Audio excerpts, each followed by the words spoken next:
Hi there, this is Elaine Grundy from the Reiki Center, and in this video we're going to explore Reiki versus what I term New Age Reiki.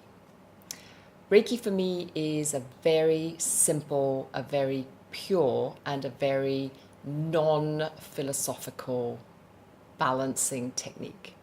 It doesn't require for you to do anything apart from apply. And by apply, what I mean by that is once you are attuned to the energy of Reiki, you simply place your hands on your body or on the body of the person you're trying to help with the Reiki flow. So it doesn't require any form of enhancement. You don't have to empower it in any way. It is universal life force. I don't understand how you can empower or strengthen universal life force. I mean, that's it. It doesn't get any more powerful than that. So often in my teaching journey, I come across a lot of add-ons. And we love add-ons. You know, the ego loves add-ons. It's like, why do Reiki when you can do crystal Reiki or angelic, super duper, enlightened master Reiki? Why do Reiki when you can do special Reiki for very advanced spiritual seekers?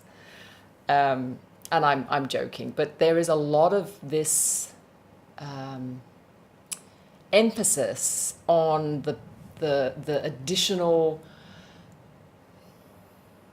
techniques when Reiki in and of itself is purely and simply a balancing. It is an opportunity, an invitation for you to stop all of the distractions and all of the noise and all of the other tools and techniques that you know and simply come into your own being, come into your own empowered, perfect self. That's it. It's so simple.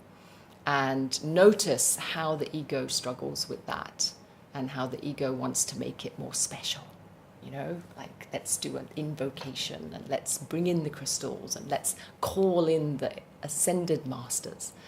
And that's fine. I have no comment or philosophy around that, but I would just say that know what you're doing and be honest with yourself as you are distracting yourself with your visualizations and your crystal caves and your yada yada.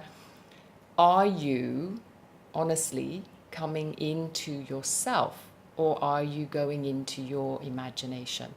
Are you escaping your emotional turmoil, or are you diving into it and taking a swim and taking a look? Because at the end of the day, if you're not willing to look, then you're not going to harmonize it. You have no chance of that. All you're doing is pushing it further and further away from your field of vision. And whereas for some people that may be important in certain parts of their spiritual growth, for most of us, after a while, it's not going to help. We're going to get to a certain point in our spiritual life where it just doesn't cut it anymore. And what I often say to my students is strip it away.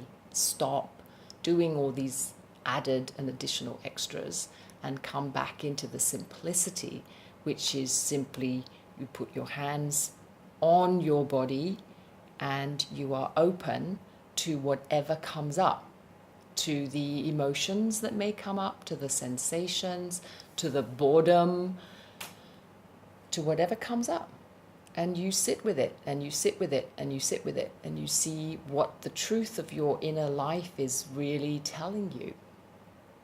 And for me, this is Reiki, pure and simple. This is Reiki.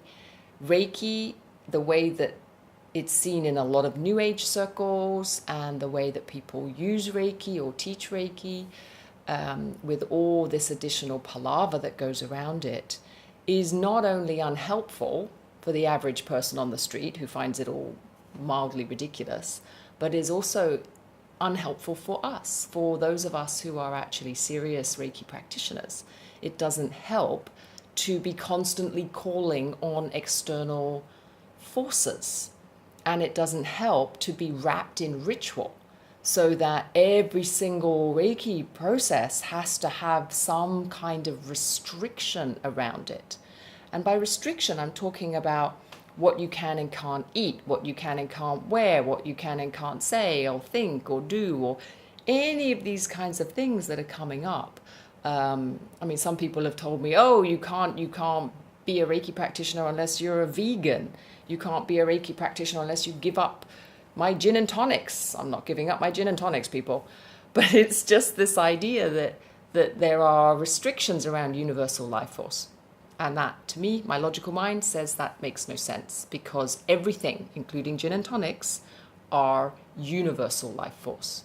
So we either decide to use Reiki as a tool to escape and go somewhere else, or become more powerful in our energy in some way, which frankly is an ego trip, or we come into the truth of the opportunity and the invitation of Reiki, which is greater self-awareness. And that greater self-awareness only happens when we're willing to let go of all of our tools and our belief structures.